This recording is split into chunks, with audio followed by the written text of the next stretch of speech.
सबसे बड़ी खबर और ये अमेरिकी हमले के बाद और बकरीद से पहले मुश्तबा का हज संदेश। मुश्तबा ने कहा यूएस के खिलाफ मुस्लिम देश एक साथ आए। मुश्तबा ने कहा मुस्लिम देश नया ग्लोबल ऑर्डर बनाए। मुश्तबा ने कहा मुस्लिम देश अमेरिकी प्रभाव से निकले बाहर और भविष्य नई मुस्लिम सभ्यता का। एक और सबसे बड़ी खबर यह है कि अमेरिका के हमले के बाद मुश्तबा ने बड़ा बयान दिया है कि खाड़ी देश अमेरिकी बेस के लिए ढाल नहीं बनेंगे। इजरायल अपने खात्मे की ओर बढ़ रहा है। अमेरिका धीरे धीरे अपनी ताकत खो रहा है।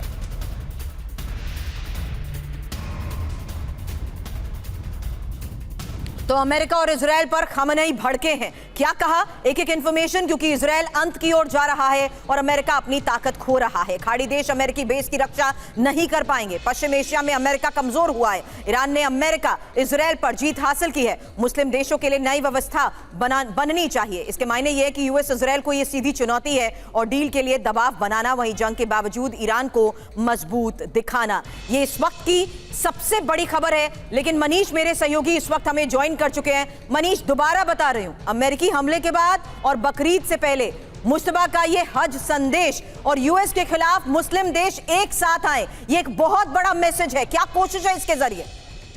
देखिए, ईरान के सुप्रीम लीडर, या कहूं कि नए सुप्रीम लीडर जिनको देखना अभी बाकी बचा हुआ है, उनके नाम पर एक बयान जारी किया जा रहा है कि मुश्तबा खमनेई ने ये बातें कही है जिसमें अमेरिका को बड़ा भला बुरा कोसा है।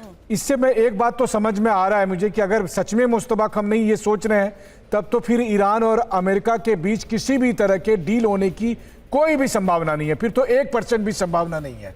और अगर दूसरी बात यह है कि अगर ईरान ये सोच रहा है कि इस जंग के बाद बाकी मुस्लिम देश ईरान को अपना नेता मान लें या ईरान के साथ हो जाएं, वो अमेरिका का हाथ छोड़ दें, तो फिर सवाल आता है कि फिर यूएई, कतर, बहरीन जैसे मुल्कों का क्या होगा जो एक तरह से अपने आप को अमेरिकन स्टेट मान के चल रहे हैं।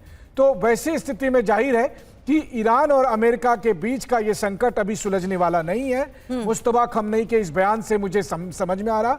और जो दूसरी बात मुझे समझ में आ रही है कि कुछ मुल्क जो कि मिडिल ईस्ट में है वो ईरान के परमानेंट दुश्मन बनने वाले हैं, ये बात भी क्लियर होती जा रही है। लेकिन इस बीच ईरान से तनाव के बीच ही सऊदी अरब में एक बड़ी तैयारी को लेकर भी खबर है, जहां मक्का मदीना में लगाए गए हैं डिफेंस सिस्टम और मक्का मदीना में पेट्रियट तक तैनात है। और हज में हमले के खतरे को देखते हुए इस तैयारी को लेकर बड़े दावे किए जा रहे हैं। हॉर्मुज में अमेरिकी हमले के बाद सऊदी अरब भी अलर्ट है।